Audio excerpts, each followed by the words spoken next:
Hey, it's Jesse from Central Athlete. I'm the founder and head coach here with Steven Fritsch, senior coach, and we've been pioneering remote coaching since 2015. Essentially what we do is we help give people structure and a plan with nutrition, training, and lifestyle habits that are going to connect with their goals and what they want to accomplish with their health and fitness. So today I want to talk about somewhat of a controversial statement, and that is that we don't actually have an obesity epidemic. And what I mean by that is that that's just a symptom of something else that's going on. And what's actually going on is that people are so sedentary, they don't have enough muscle mass. And what's happening is people are eating traditional diets, and thus they are getting overweight. Muscle mass is the largest blood glucose disposal site. And so if we have a bunch of muscle tissue, right, we can eat a standard American diet and we're likely not going to get super overweight or super obese. So I'm curious, you have a number of clients, you work with people of all different shapes and sizes.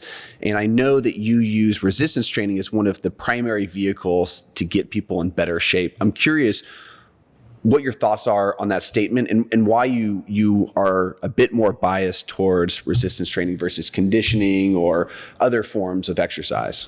Yeah, so I definitely agree with the statement wholeheartedly. I think more so than, us experiencing an obesity epidemic, it's much more of a lifestyle epidemic. There are a lot of other things that kind of feed into people being obese. And, something I encounter a lot is that even just around resistance training in general, more so health and fitness, there's just so much information and there's so much misinformation. And then with resistance training in general, even I grew up with statements like, resistance training makes you big and slow. It's super dangerous. All these things that it's unsafe, and there's better ways to accomplish different tasks and things like that. And so, like you said, though, resistance training is the biggest glucose disposal site, and so, the musculoskeletal system is, and so training that is obviously going to be super important in order to deplete glycogen and use the energy in which we get from our food, right? Because when we don't, it obviously gets stored as fat, and so it's by far going to be the most impactful thing we can do for training, because it's going to burn the most amount of calories. It's going to damage the most amount of muscle fibers, so that way you create much more of a metabolic effect, so that you can keep burning calories and keep trying to lose body fat. But yeah, I'd be curious as to what you think. What are some of the biggest reasons why, what are some of the biggest reasons why you think people are more sedentary nowadays than previous? Yeah, I think that's a good question. If we're just looking at the most recent history, the pandemic has really, really catalyzed us being more and more sedentary. There's fear of going outside. There is fear of being in contact with people. Now we can work remotely. We don't have to ever leave much less our house, a singular room. That's just really expedited where we were already going. Back 50 years ago, we had to be a lot more active for various reasons. We felt more safe in our community, so we were more apt to walk down to a friend's house and get some good kind of movement. Now there's a lot of kind of fear. It's way more accessible for people to have multiple cars because, per capita or per household income has increased over time. And then we've really had this cultural phenomenon where it's just this convenience culture. We want everything now and we want it without any sort of resistance, right? And so, if we look at kind of like food, Hungry Man dinners, were an advent maybe 20, 30 years ago. Mm-hmm. We want our food now. It's going to microwave now. We can get in super quickly. And it's this whole convenience culture that is manifested really in a lot of these problems that you and I see today. So another thing that I see within health and fitness is I see that a lot of people have it wrong from my perspective. The design fitness and fitness modalities with what the end user wants. Okay. And I think that's a bit backwards. I think that the professionals, the strength and conditioning and health practitioners, these should be the ones saying, this is the most effective tool to improve metabolic outcomes. This is the best tool to improve functionality with global movement patterns. This is the best intervention to improve mitochondrial health, function, and then energy metabolism. And we can have conversations about what would be best for certain people.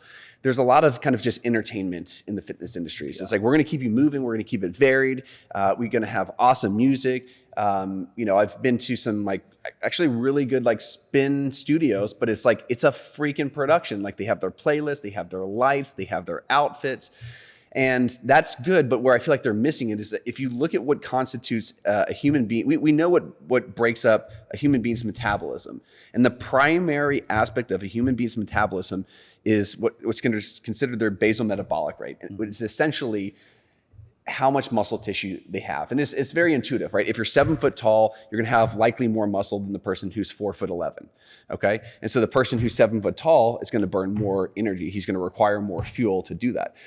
But what if we were able to take that 4'11" person and do specific things to increase their muscle mass, right? So that is what constitutes the majority of somebody's metabolism. What constitutes the least amount is what's considered exercise activity thermogenesis. It is the 1 to 5 hours we might spend intentionally exercising out of 168 hours per week. And so I don't know if you have any kind of thoughts around that subject, but I really feel like it should be led by the practitioners. It shouldn't be led by the consumers.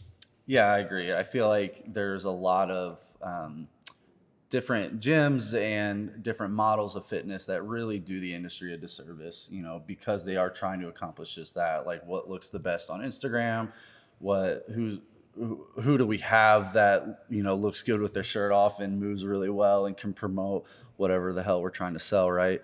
And that puts it back into the consumer's hand. And just kind of branching off what you were saying about kind of BMR and activity thermogenesis, that's something I discuss a lot of and with my clients, in that, exercise is a wonderful vehicle to get you where you want to go in terms of your body composition or strength or whatever.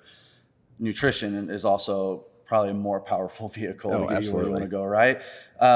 So then you have your BMR and you have energy burned through exercise, but what's even more than energy burned through exercise is energy burned through activities of daily living. And I think that's a big misconception within fitness, in that people kind of bank on their training to kind of handle everything. If I train 2 hours hard as shit, then I can go back to being super sedentary, go back to work, and as long as I get the movement in those 2 hours, I'm good.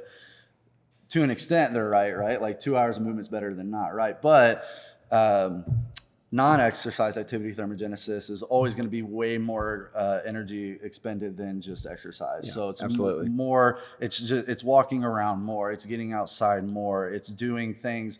It's the lifestyle change that is more active, that is going to be a much more powerful vehicle than just resistance training on its own. Yeah, absolutely. I mean, exercise is this arbitrary construct that we've created in the last several hundred years. Yeah. And it's really, people use it unintelligently, which is to make up for a lifestyle issue. So if we look at our forefathers, if we look at our ancestors, we were moving around not super intensely because we wanted to preserve energy. Energy was very costly to go and harvest that energy or kill that energy. So we didn't want to do like 100 pull-ups for time. We didn't want to carry a stone, 2 miles if we didn't have to do it for a very specific reason. Mm-hmm. And so now we're kind of like hacking that by saying, okay, you're going to do your yoga class or your boot camp or your Pilates for this hour block 3 times per week to make up for the fact that you're sedentary the majority of the time. And so what you bring up is a really salient point, is that if we just encourage ourselves to move more every single day, that's such a better strategy. And this doesn't mean like, the first question I always get with this is, oh, can I just run instead?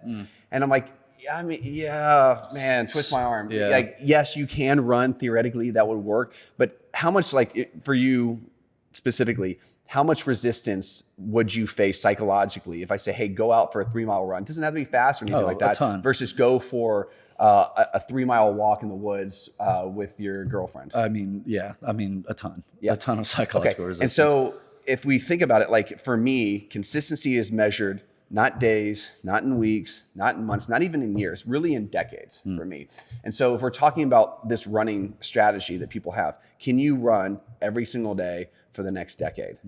Yeah, not going to happen. Yeah. And if you can, props to you, but usually people then face some sort of overuse injury, right? Walking typically is so much milder on the body, but we're able to do it more consistently. There's not this psychological resistance. So it's just so much more powerful. So I think we're kind of pulling out these key strategies now. So if we want to improve the most important aspect of our metabolism, let's improve our basal metabolic rate. And we're going to do that not with conditioning, but with breaking down muscle tissue via resistance training, which can be step-ups and side planks, or it can be snatching, 135 kilos or whatever it might be for 5. Right. And then the second thing, right, is improving non-exercise activity thermogenesis, right? Easy stuff, biking, walking, hiking, swimming if you're a proficient swimmer and it's not super difficult. Whatever you can do for long periods of time and there's not that psychological resistance. Can you do this for not just years but decades at a time? My grandmother was like my teacher with this, and she never went to a gym. She just walked every single day, and she passed that along to my mom, who passed that along to me. And I think that's the foundation for nearly every single person. If you're not walking, I would say a minimum of 7,000 steps. Get really good at that first, and then once you've done that for at least a year, then start talking about going into the gym, some more structured, specific interventions relative to your goals. Right. And so I feel like everything we just kind of said was relatively pretty simple, right? Like the answer to living a long, happy life is, do a good amount of walking, get outside, and do some resistance, try to increase your musculoskeletal strength and overall capacity, right? But why do you feel like, people don't accept that answer so much anymore? Do you think that's a byproduct of what fitness is pumping out nowadays, where there's this constant variance model, there's CrossFit, you got, Ido Portal, movement stuff, FRC, and, each kind of hold a very valid point within fitness that it can help you improve a certain physiological trait. But it seems like, the simple answer, a lot of people don't like to accept. And do you feel like that's a byproduct of what fitness has or is becoming? Yeah, I think it's a byproduct of what fitness is becoming, but that's heavily influenced by our culture. And societally, again, it goes back to this convenience culture. Is I don't think, when you present that, it's like, hey, resistance train, let's put some actual lines in the sand. Let's resistance train 3 days per week, right? Which can be anywhere from holding your chin above the bar and doing some side planks all the way to back squats, heavy lunges, deadlifts. Depends on kind of who you are. So we resistance train 3 times per week for an hour, and then we walk 10,000 steps every single day. It's not an intellectually challenging thing to understand, but I don't think that's exciting enough for people, and I don't think it's convenient enough for people. People want a simpler, more biohacky, more convenient solution to their problem. They want to have, some sort of thermogenic that they can take, to help them lose the weight. They want to I just read this thing on HIIT, right? I can do a Tabata run, right? 20 seconds on, 10 seconds off, and I only have to do 8 rounds of that, and I'm done for the day. Right. And typically, I find that those strategies are shortcuts for what the real solution needs to be. And I don't want to discredit high intensity interval training. It definitely has its merit for the right people at the right time. But I think this is becoming way too overcomplicated for people. But people really just don't like that answer of you're going to have to move more, and you're going to have to be more mindful and intentional with your nutritional approaches, and you're going to have to do it for long periods of time.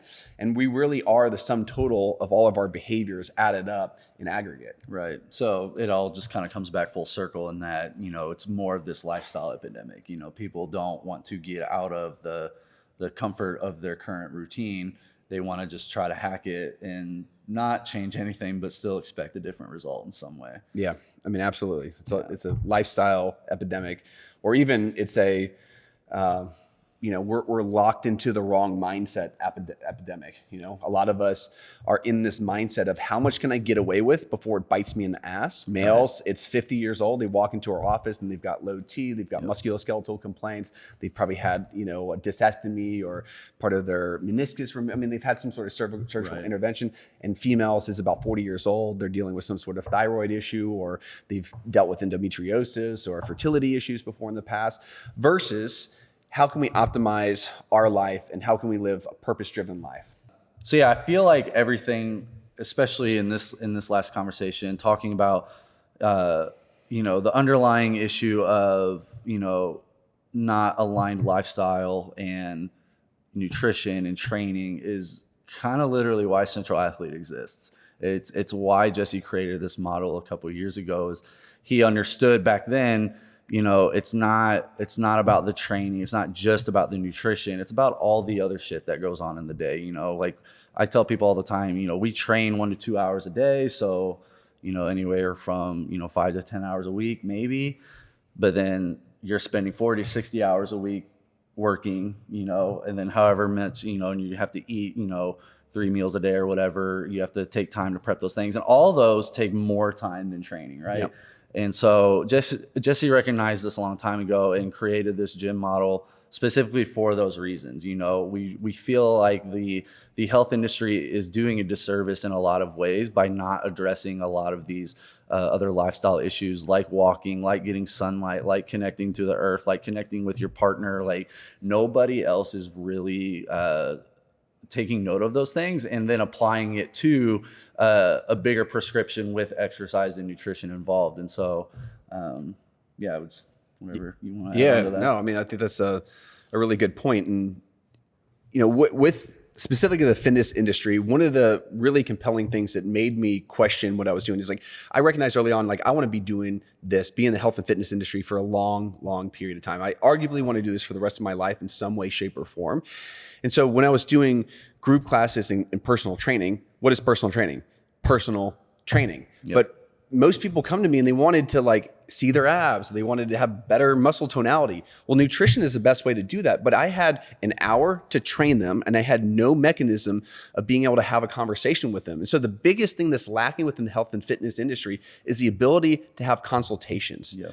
Okay, we had this prescription of eating protein at breakfast every day and you had a hard time sticking with it. Let's have a discussion about that so I can understand exactly what was going on. And that could go 25 different ways with that individual. And we need to have the time to assess what's going on with those individuals because they understand exactly what a lot of their dilemmas are. They are the experts in their own life. We are the experts in health and fitness. And so it's a flat hierarchy. It's an expert over here and an expert over here. And we're collaborating to form this very cohesive, holistic plan. And that's exactly what we do is we help people get through their specific obstacles. And we use principles of strength and conditioning and behavioral change and nutritional principles to connect with that individual. And we get fantastic results doing this, arguably some of the best results. We were looking at our retention rates the other day, and I believe it was we lose 3% of our clients on a quarterly basis, which is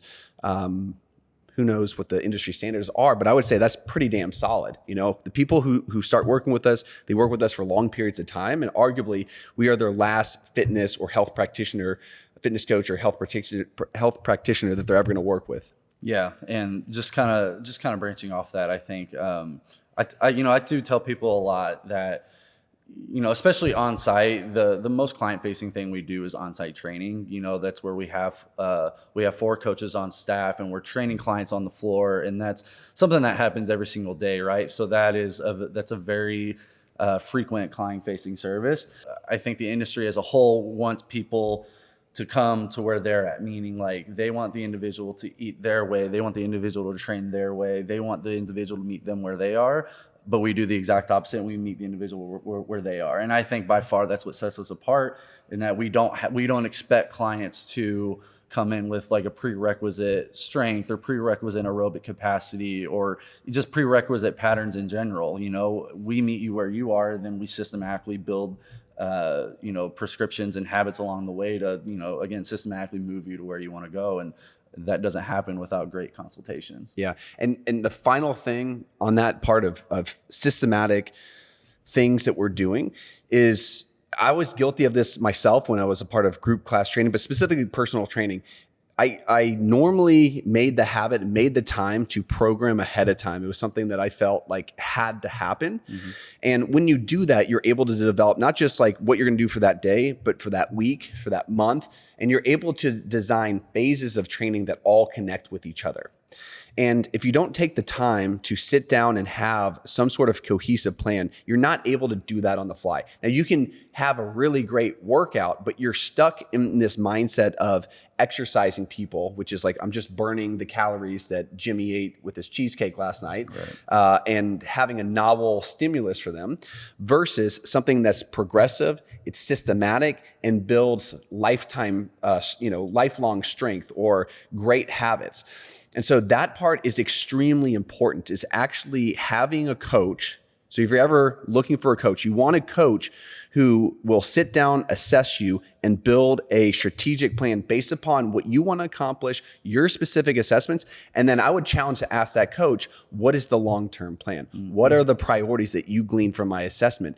What is the actual plan? And then how is this going to change and ebb and flow long-term? And if they can't give you a cohesive answer, I would think twice about working with that person for a long period of time, because you're the one that suffers. They get their money, but you're the one who's going to have haphazard results. And there's nothing worse than feeling like you're spinning your wheels when you have the best intent. I can tell you that is one of the most terrible things that people come into here is they have a noble intent.